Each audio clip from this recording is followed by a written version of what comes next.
मेरी एक ही इच्छा है भगवान के पास कि मुझे गाते गाते मौत आ जाए बस। ভারতীয় সঙ্গীত জগতের কিংবদন্তি গায়িকা আশা ভোসলে আর নেই।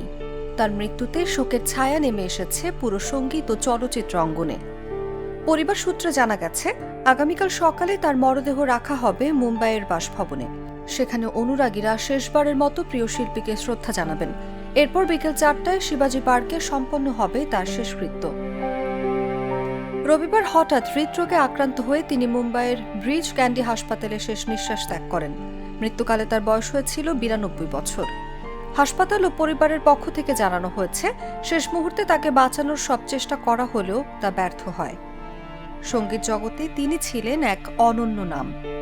হিন্দি, মারাঠি, বাংলা, গুজরাটি সহ বহু ভাষায় হাজার হাজার গান গেয়ে তিনি হয়ে উঠেছিলেন উপমহাদেশের সঙ্গীত ইতিহাসের এক অবিচ্ছেদ্য অংশ।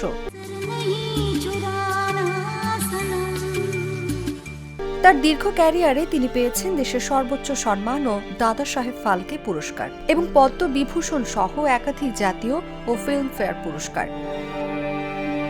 ব্যক্তিগত জীবনের নানা চড়াই উতরাই পেরিয়ে তিনি শেষ পর্যন্ত হয়ে উঠেছিলেন সঙ্গীতের এক জীবন্ত ইতিহাস। তার প্রয়াণে থেমে গেল এক সুরের যুগ, কিন্তু শিবাজি পার্কে শেষ বিদায়ের প্রস্তুতিতে বেজে উঠছে কোটি ভক্তের হৃদয়ের শোকসুর।